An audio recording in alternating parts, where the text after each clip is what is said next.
नमस्कार, मनातल्या कथा चॅनलवर आपलं स्वागत आहे. कथेचं शीर्षक प्रेम म्हणजे प्रेम असतं. नेहा जितके दिवस हॉस्पिटलमध्ये होती तितके दिवस प्रशांत देखील तिच्यासोबत राहिला. नेहाला प्रशांतने हॉस्पिटलमधून घरी आणलं. दोघेही बेडरूममध्ये गेले. प्रशांत पाहतो तर काय, बेडरूममध्ये फुगे पसरले होते. नेहाला त्याने हात पकडून बेडवर बसवलं. चारही बाजूने रूम पाहिली. नेहा, हे काय आहे? सगळीकडे फुगे. त्या दिवशी व्हॅलेंटाईन डे होता म्हणून मी आपला रूम सजवला होता, नेहा म्हणाली. ते ऐकून प्रशांत खुश झाला. बेडवर पिशव्या होत्या. प्रशांतची नजर त्यावर गेली. नेहा, हे काय आहे? व्हॅलेंटाईन डे होता म्हणून मी आपल्या दोघांसाठी शॉपिंग केली होती, नेहा म्हणाली. त्याने तिच्या कपाळावर किस घेतला. त्याने टी शर्ट बाहेर काढलं. छान गिफ्ट रॅप केलं होतं. त्यावर लिहिलं होतं, टू माय लव्ह. ते पाहून प्रशांतच्या डोळ्यात वेगळीच चमक आली. नेहाने इतकं सगळं केलं होतं, त्याने तिच्यासाठी असं काहीच केलं नव्हतं. त्याचा चेहरा उतरला. काय झालं? तुम्हाला आवडलं नाही का? नेहा, खूप आवडलं. तू इतकं सगळं केलं आणि मी मात्र काहीच केलं नाही. सॉरी नेहा. तुम्हाला माहित आहे का, तुम्ही त्या दिवशी माझ्यासाठी खूप काही केलं. तो विचार करू लागला. त्याने तर साधं गुलाबाचं फूल देखील दिलं नव्हतं. नेहा, मी काहीच केलं नाही हे तुम्हाला वाटतंय, पण मला त्या अवस्थेत बघून अगदी रडायला लागला. त्या दिवशी जेव्हा आई म्हणाली की ती मला घरी घेऊन जाईन तेव्हा किती कासावीस झाला होता. लगेच आईला म्हणाला, नेहाची काळजी मी घेणार. लगेच माझ्यासाठी 15 दिवसाची सुट्टी देखील काढली. हॉस्पिटलमध्ये मी जेवल्याशिवाय जेवायचा नाही. माझ्यासाठी किती धावपळ केली. रात्री देखील माझ्यासोबतच राहिलात. तुमची रात्री झोप झाली नाही की तुम्हाला त्रास होतो, पण तरीही माझ्यासाठी तिथे राहिलात. इतकी काळजी घेतली आणि म्हणता काहीच केलं नाही. हे सारं बोलत असताना तिच्याही डोळ्यात पाणी आलं. नेहा, हे माझं कर्तव्य आहे. तू माझी बायको आहे. तुझ्यासाठी हे सगळं केलंच पाहिजे. हो का? फक्त कर्तव्य आहे, प्रेम नाही? त्याने तिला मिठी मारली.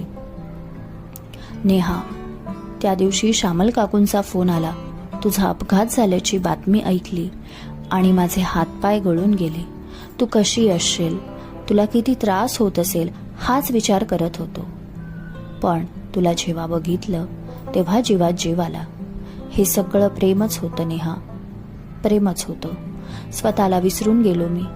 तू लवकरात लवकर बरी व्हावी हीच देवाकडे प्रार्थना करत होतो. नेहा, मला तुझ्यासारखं व्यक्त होता येत नाही. तू जशा तुझ्या भावना बोलून दाखवते तसं मला जमत नाही. मी आधीपासूनच असं आहे आणि एक घटना घडली त्यामुळे मी अजूनच शांत झालो. काय घडलं? नेहा, हा किस्सा मी तुला सांगितला नाही, पण आज सांगतो. कॉलेजमध्ये एक मुलगी मला खूप आवडू लागली. प्रिया नाव होतं. पहिलं प्रेम म्हण. व्हॅलेंटाईन डेला धाडस करून मी कॉलेजमध्ये तिला प्रपोज केलं आणि तिने माझ्या कानाखाली मारली. माझ्यावर खूप भडकली. सगळी मुलं आणि मुली माझ्याकडे बघून हसत होते. मला फार वाईट वाटलं. त्या दिवसापासून भीती बसली. अल्लड वय ते, काय कळायचं? नंतर मी माझ्या अभ्यासाकडे लक्ष दिलं. स्वतःच्या करिअरवर लक्ष केंद्रित केलं. तो प्रसंग माझ्या मनात कायम घर करून बसला. त्यानंतर प्रेम तर सोड, पण मी त्यानंतर कोणत्याही मुलीशी मैत्री केली नाही. एक दिवस आई बाबांनी मला तुझा फोटो दाखवला.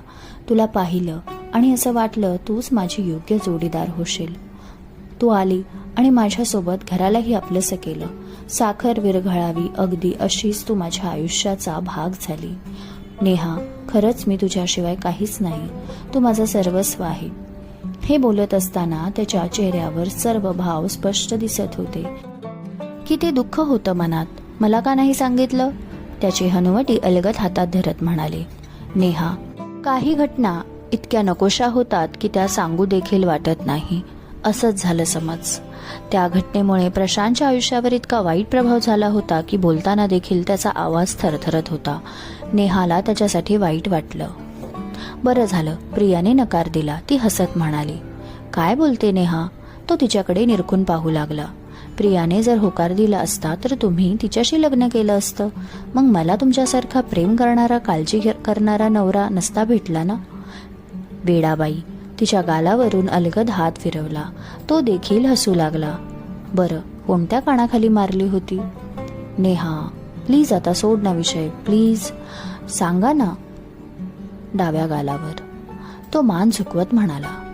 नेहाने त्याच्या डाव्या गालावर किस केला.